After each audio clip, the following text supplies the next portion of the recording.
स्वास्थ्य चर्चा कार्यक्रम में श्रोताओं हमारे आज के मेहमान हैं डॉक्टर एस के झा। डॉक्टर एस के झा वरिष्ठ बाल रोग विशेषज्ञ हैं, सामुदायिक स्वास्थ्य केंद्र रायपुर देहरादून में। और आज आपसे बातचीत का विषय है वायरल बुखार, कारण, लक्षण और उपचार। डॉक्टर झा, कार्यक्रम में आपका बहुत बहुत स्वागत है। नमस्कार। नमस्कार डॉक्टर झा, आमतौर पर मौसमी बुखार या वायरल बुखार जिसे हम कहते हैं, इन दिनों काफ़ी चल रहा है और लोग इससे परेशान हैं। आखिर ये वायरल बुखार क्या होता है? अभी जो मौसम चल रहा है जिसमें कि आप बहुतायत में देखते हैं कि मौसमी बुखार या वायरल बुखार जिसको आप बोलते हो, सामान्य भाषा में पहले तो फ्लू हम लोग बोलते थे, मगर अब फ्लू के साथ कोविड भी फ्लू जैसे ही लक्षण के साथ आ गए। बच्चों में एक और बीमारी आ गई, hand foot mouth disease. Most of the ये जितने भी बुखार हैं ये वायरल बुखार हैं, वायरस के कारण।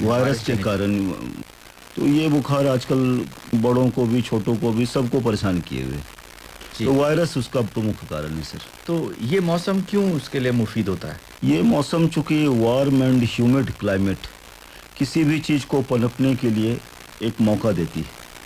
तो गर्मी भी है, नमी भी है, प्रोपेगेशन फैलने का फैलाव ज़्यादा हो जाता है क्योंकि हवा में वाटर ड्रॉपलेट्स हैं ही, और ये ड्रॉपलेट और या हवा से नमी से फैलने वाली बीमारी में से। जी, तो वर्तमान में जो वायरल बुखार देखने में आ रहा है उसमें डॉक्टर साहब लक्षण क्या है? लक्षण आमतया बुखार आना, सर दर्द, नाक से पानी चलना जिसको रैनोरिया आप बोलते हैं, खांसी भी होती है। फर्स्ट डे तो रैनोरिया, नाक चलना, बुखार, सर दर्द, बदन दर्द। दूसरे तीसरे दिन खांसी भी हो सकती है, किसी किसी में 90% में तो नहीं मगर भूख का भी कम लगना। ये प्रमुख लक्षण होते हैं। बाकी बाद में 3 दिन या 2 दिन बीत जाए तो फिर खांसी ज़्यादा जोर पकड़ती है। ये वायरल बुखार के जितने भी फ्लू हैं या कोविड के भी लक्षण कहेंगे तो यही प्रमुख लक्षण है। हैंड फुट माउथ डिजीज में एक अलग से लक्षण आ जा रही है, छोटे बच्चों में ज़्यादातर उसको ग्रसित हो रहे हैं। उसमें दाने हो जाते हैं एक्सटेंसर एस्पेक्ट पे, जैसे फोर आर्म या पैर के निचले हिस्से में, और मुँह के अंदर छाले जैसे होना प्रमुख लक्षण है इसके। ये तो वायरल बुखार हुए, लेकिन इस दौरान और भी बीमारियां रहती हैं, खास तौर से हम मलेरिया की बात करें, मलेरिया है, डेंगू है, टाइफाइड है और जॉन्डिस है। जी, ये जॉन्डिस और टाइफाइड ये तो वाटर ट्रांसमिशन वाले डिजीज है, फीको ओरल ट्रांसमिशन, मतलब पानी के दूषित होने से होते हैं। निश्चित रूप से मलेरिया और डेंगू मच्छर से होते हैं। मलेरिया हमारे यहाँ उतने बहुत संख्यक तादाद में तो नहीं मिलते, बट वेस्टर्न यूपी से लगा हुआ है, मलेरिया के केस भी मिलते ही हैं। डेंगू अभी तक उस कदर देहरादून में नहीं फैला हुआ, इस बार 2-4 केसेस मिले हैं। मगर टाइफाइड और जॉन्डिस ये बहुत ही कॉमन हो जाते हैं। इसकी वजह यह है कि पानी दूषित होना। अच्छा, हम समझते हैं कि हमारे घर में जो नल का पानी आ रहा है वो केवल मेरा पानी है, मगर ये समझना बड़ी गलती है क्योंकि पानी तो कोई ट्रांसमिशन चेन है। ट्रांसमिशन चेन में कहीं भी एक जगह भी इन्फेक्ट हो गया, वो वाटर में मिल गया तो वो आ जाएगा। तो टाइफाइड और जॉन्डिस दोनों इस मौसम की सबसे कॉमन बीमारी है। जी, अब बात करते हैं वायरल बुखार की। जी, तो क्या लक्षणों के आधार पर ही हम पता कर लेते हैं कि ये वायरल बुखार है, या कोई जांच भी इसके लिए आप लोग करवाते हैं? अमूमन तो नहीं करवाते हैं, कोविड को छोड़ के। जो पहले हम लोग फ्लू लाइक फीवर बोलते हैं जिसकी अवधि 3 से 4 दिन मानते थे पहले, उसके लिए हम लोग कोई टेस्ट नहीं करवाते थे क्योंकि वो इन्फ्लुएंजा से होती थी, A1 और B से, तो वो मगर जांच नहीं करवाते थे। मगर ये जब से कोविड आया है तो हम लोग निश्चित रूप से कोविड RT-PCR और रैपिड एंटीजन टेस्ट ये दोनों करवाते हैं। और यदि कोविड के लक्षण आते हैं तो फिर जैसे कोविड के बारे में तमाम चीज़ें हैं, उसके परहेज, होम आइसोलेशन, इलाज, वो तमाम चीज़ सलाह दी जाती है। कॉमन वायरल फीवर में बहुत ऐसा रिस्ट्रिक्शन नहीं है, मगर उसके लक्षण के आधार पे हम लोग बोल सकते हैं कि यदि कोविड टेस्ट या RT-PCR टेस्ट नेगेटिव है तो फिर हम लोग बोलते हैं कि इसको कॉमन वायरल फीवर हो सकता है। मगर ये फीवर यदि 4 दिन को क्रॉस करती है, 5 दिन को क्रॉस कर जाती है, तो फिर हमें टाइफाइड का भी आशंका रहता है क्योंकि उसमें भी बुखार आ सकते हैं। तो फिर हम लोग उसके लिए निश्चित रूप से टेस्ट करवाते हैं, ब्लड टेस्ट करवाते हैं, टाइफाइड, विराल टेस्ट और ब्लड कल्चर, तमाम चीज़ें करवा सकते हैं उसके लिए। तो ये जो बुखार आता है, वायरल बुखार, इसमें क्या कोई एक सेट पैटर्न होता है? जो वायरल की बुखार होते हैं उसका लगभग मोर और लेस सेट पैटर्न होता है। उसमें तो ये है कि fever, myalgia, body ache, headache, rhinorrhoea, cough and cold, ये सिम्टम्स होते हैं। ये उसका सिम्टम्स के साथ साथ क्या किसी निश्चित अवधि के लिए बुखार आएगा, जैसे सुबह आता है, दिन में, रात में? वायरल बुखार में तो नहीं है ऐसा, मगर टाइफाइड में इंटरमिटेंट बुखार आते हैं। जी। तो ये जो इसमें तापमान कितने तक जाता है, फीवर कितने तक? अभी जो हम लोग देख रहे हैं उसमें तापमान 103, 104 तक भी, मैक्सिमम 105 तक भी जा सकता है, और 99 से रन करता है, इसमें फ्लोट करता है अमूमन। जी। तो डॉक्टर साहब, अब इसका इलाज क्या है? जहाँ तक वायरल बुखार की बात करूँ तो उसमें सिम्टोमेटिक ट्रीटमेंट है। आप यूजुअली पैरासीटामोल टैबलेट और फिर एंटी एलर्जिक कुछ भी हम लोग ले सकते हैं। प्लेंटी ऑफ वाटर्स है, रेस्ट है, और जो भी परहेज से संबंधित, जैसे कि ठंडा चीज़ नहीं खाना होता है, हम कुछ खट्टे से अवॉइड करते हैं, ऐसा हम करते हैं सिम्टोमेटिक ट्रीटमेंट वायरल बुखार में, जिसमें कि हम लोग 3 से 4 दिन तक, 5 दिन तक मैक्सिमम हम लोग ट्रीटमेंट कर लेते हैं। एंटीबायोटिक की सलाह तब तक नहीं देनी चाहिए जब तक कि आप ये प्रूव ना कर सकें कि उसको कोई बैक्टीरियल इन्फेक्शन हुआ है। अमूमन लोग एंटीबायोटिक दे देते हैं, एंटीबायोटिक से परहेज किया जाए। सामान्य बुखार पैरासीटामोल, एंटी एलर्जिक जैसे सेट्रिजिन या लेवोसेट्रिजिन, मोंटोलुकास्ट, फिर कुछ आप एंटीऑक्सीडेंट, ऐसी चीज़ें दे सकते हैं उसमें। डेंगू में तो भी उसका सिम्टोमेटिक है, उसमें सीवीसी प्लेटलेट एक देखना ज़रूरी होता है। प्लेटलेट गिरती है तो फिर हम, ये भी डेंगू भी वायरल ही बुखार है, मतलब मच्छर से काटने से होता है। टाइफाइड में निश्चित रूप से ट्रीटमेंट है, तो टाइफाइड का इलाज 14-15 दिन चलता है अमूमन, और उसके लिए डॉक्टर चिकित्सीय सलाह लेना ज़रूरी है। जी। तो जैसे वायरल बुखार है और इस दौरान कोविड के केसेस भी बढ़े हैं, जी सर। तो इसमें थोड़ा ध्यान रखने की आवश्यकता है कि ये सुनिश्चित किया जाए कि ये कोविड नहीं है।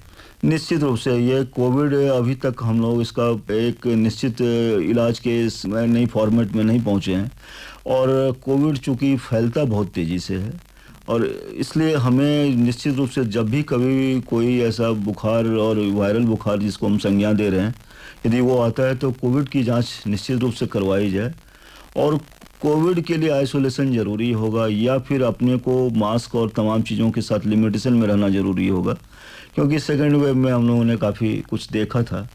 तो आज भी कोविड को हमें सीरियसली ही लेना चाहिए।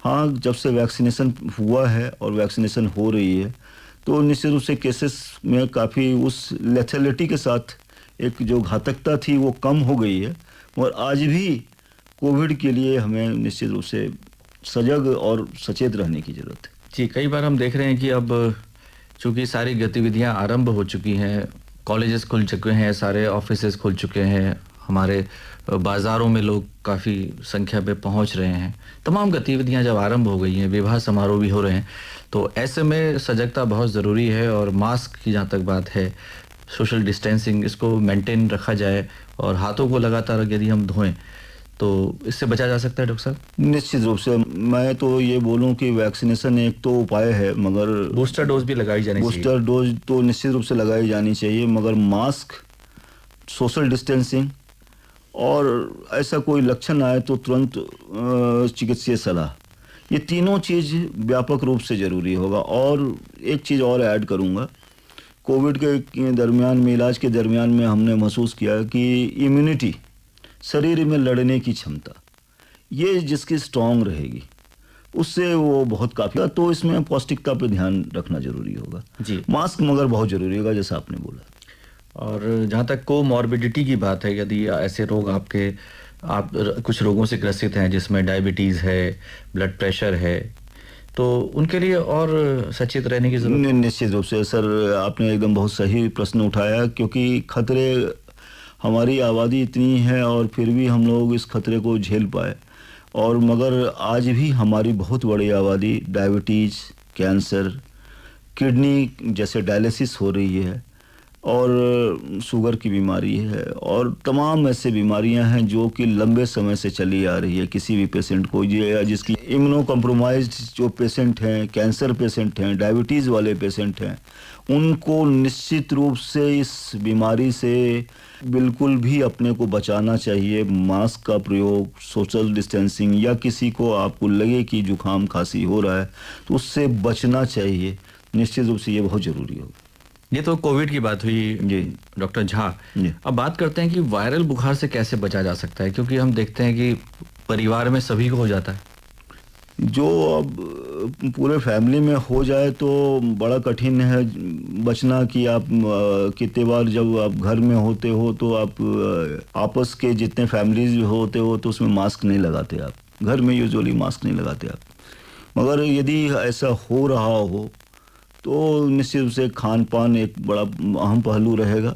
विटामिन सी की मात्रा लिया जा सकता है और यदि कोई प्रारंभिक लक्षण आ जाए तो दोनों चीज़ें हैं, यदि जांच भी करवाई जा सकती है ताकि आप पता चल सके कि आपको कोविड या और अन्य संक्रमण तो नहीं है, तो अपने को आइसोलेशन में रख सकते हैं।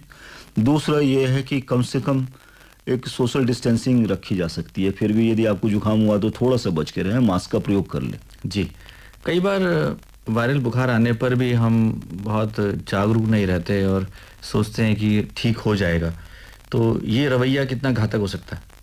पहले तो आम धारणा यही थी। आज से जब कोविड नहीं आया था हम लोग हमेशा बोलते थे कि मुझे कुछ नहीं हुआ है जी, ये वायरल बुखार हुआ है। मगर जब से ये कोविड आई है सारी की सारी माइंड की पिक्चर बदल गई है। अब तो थोड़ा सा तो पहले से ज्ञान बढ़ा है। कोविड के दरमियान में लोगों को ये एक सीख भी मिली है और एक जानकारी भी मिली है कि नहीं जी, कोविड भी हो सकता है और ये घातक भी हो सकता है। फिर भी आज हम यही बोलना चाहेंगे आपके माध्यम से कि कोविड के जो सीख है उस सीख को हमें फॉलो करने की ज़रूरत होगी, क्योंकि हम लोग बहुत बार हमें नहीं मालूम होता है। कम से कम 40s के ऊपर जो भी व्यक्ति हैं उनको कई बार वो चेक नहीं करवाते, उनको पता नहीं रहता कि हमें शुगर भी है।